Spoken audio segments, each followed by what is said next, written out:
खबरों में आगे बात करते हैं, जहां पर दिल्ली में दीपावली से पहले ही प्रदूषण का स्तर जो है लगातार बढ़ता जा रहा है। भले ही दिल्ली सरकार लगातार प्रदूषण रोकथाम के दावे कर रही हो, लेकिन AIQ लगातार रिकॉर्ड तोड़ रहा है। और दिल्ली के उपराज्यपाल विनय कुमार सक्सेना ने वायु प्रदूषण से उत्पन्न स्थिति की समीक्षा के लिए एक बैठक की अध्यक्षता की है। भले ही पर्यावरण मंत्री गोपाल राय ने LG से पोल्यूशन रोकने की नीति की समीक्षा की है, लेकिन हालात ये हैं कि प्रदूषण का स्तर एयर क्वालिटी इंडेक्स जो है वो 999 दर्ज किया गया है।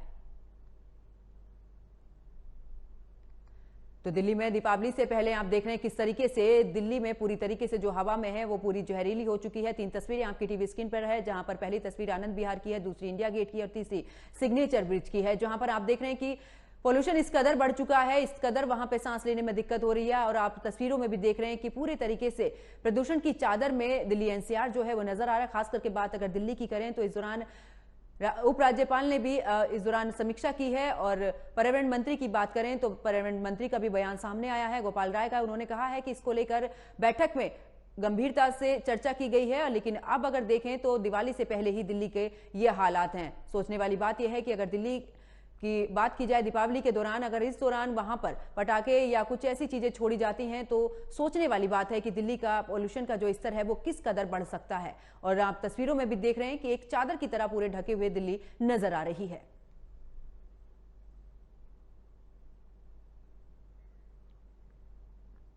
उधर दीपावली से पहले दिल्ली में बढ़ते प्रदूषण के स्तर को देखते हुए दिल्ली सरकार ने बड़ा कदम उठाया है। शिक्षा मंत्री आतिशी ने जानकारी देते हुए बताया है कि दिल्ली में प्राथमिक स्कूल 10 नवंबर तक बंद रहेंगे। वहीं ग्रेड 6 से लेकर 12 के लिए जो स्कूल हैं उनको भी ऑनलाइन कक्षा में भी शिफ्ट करने का विकल्प दिया गया है।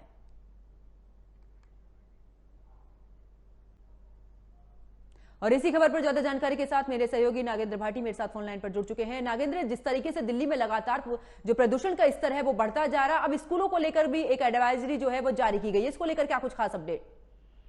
जी बिल्कुल पंकज, शुक्रवार को LG के साथ जो मीटिंग हुई थी उसके बाद पर्यावरण मंत्री गोपाल राय की तरफ से कहा गया था कि जो स्कूलों की छुट्टी की गई है अभी शनिवार तक की गई है, और यदि पॉल्यूशन इसी तरह से बढ़ता है तो इसे आगे बढ़ाने के विकल्प पर भी चर्चा की जाएगी। आज शिक्षा मंत्री की तरफ से ये घोषणा की गई है कि प्राइमरी स्कूल यानी जो 5वीं तक के स्कूल हैं उनकी छुट्टी 10 नवंबर तक कर दी गई है। साथ ही साथ उन्होंने ये भी सलाह दी है जो 6 से 12 तक के स्कूल हैं कि वो ऑनलाइन क्लास चला सकते हैं। तो एक विकल्प बड़ी क्लासों के लिए भी दिया गया है। तो जिस तरह से लगातार पॉल्यूशन बढ़ रहा है वो अब चिंताजनक है, और जिस तरह से स्कूलों की छुट्टियां की जा रही हैं उससे लगता है कि इसे देखकर अब सरकार भी चिंतित है। लेकिन जो सुधार हैं वो किस तरह से किए जाएं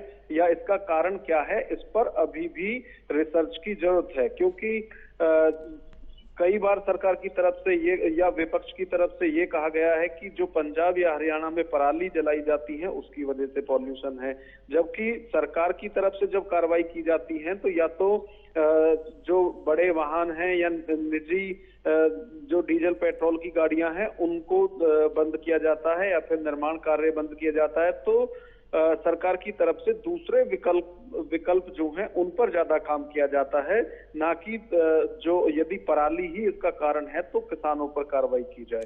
तो बिल्कुल, लेकिन नागेंद्र भाटी अगर बात की जाए हर साल इस तरीके से प्रदूषण बढ़ता है, इस बार तो 999 के पास पहुंच चुका है AQI। लेकिन अगर बात करें जब हर साल इस तरीके से होता है तो सरकार की तरफ से कुछ ऐसे काम जो है वो नहीं किए जाते, केवल और केवल सियासत ही नजर आ रही है इसको लेकर?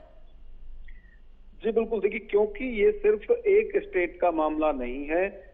नोएडा की बात करें तो नोएडा गाजियाबाद ये उत्तर प्रदेश के अंदर है, और दूसरी तरफ फरीदाबाद और गुड़गांव वो हरियाणा गवर्नमेंट में आते हैं। हरियाणा में और यूपी में बीजेपी की सरकार है, जबकि दिल्ली में और जहां सबसे ज्यादा आरोप लगाया जाता है किसानों के पराली जलाने का, पंजाब, वहां पर आम आदमी पार्टी की सरकार है। तो अब दिल्ली सरकार का ये कहना है कि जो दिल्ली या NCR का पॉल्यूशन है उसे सिर्फ अकेले दिल्ली सरकार कितने ही प्रयास कर लें उससे कम नहीं किया जा सकता जब तक कि जो सटे हुए स्टेट हैं या शहर हैं वहां की सरकारें इस पर काम नहीं करती हैं। और इसके लिए जो एलजी के साथ बैठक हुई थी दिल्ली के पर्यावरण मंत्री ने, उसमें ये सिफारिश भी की थी कि एलजी के माध्यम से जो केंद्र सरकार है वो इस पर कोई कदम उठाए, क्योंकि केंद्र में और हरियाणा और उत्तर प्रदेश में बीजेपी की ही सरकार है, तो वहां भी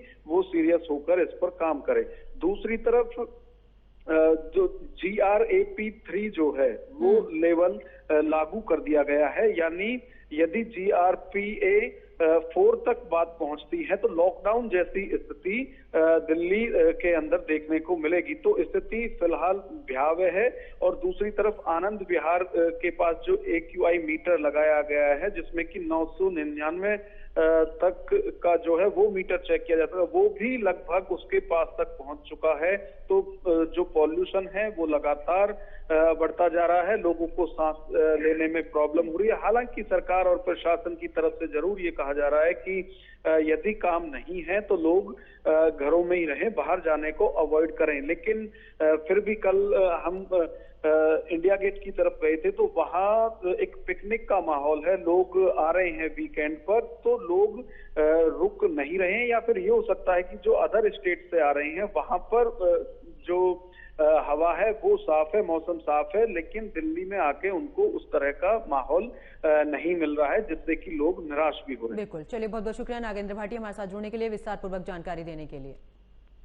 और खबरों में आगे बात करते हैं जहां पर दिल्ली में बढ़ते प्रदूषण के बीच में सियासी आरोप और प्रत्यारोप का दौर जारी है। और इसी बीच दिल्ली के पर्यावरण मंत्री गोपाल राय ने केंद्र सरकार पर भी इस दौरान स्मॉग टावर बंद करने और इस दौरान उसको करने का भी इस दौरान आरोप लगाया है। और साथ ही बता दें कि 2 स्मोक टावर बने थे आनंद विहार में, केंद्र सरकार ने स्मोक टावर बनाया था, उसका अगर बात की जाए तो सीपी के स्मोक टावर को भी सरकार और उच्च न्यायालय के आदेश का उल्लंघन करने केंद्र सरकार द्वारा नियुक्त अधिकारी ने मनमानी तरीके से उसे बंद कराया है, उस पर भी हमने कार्रवाई करने के लिए भी कहा है।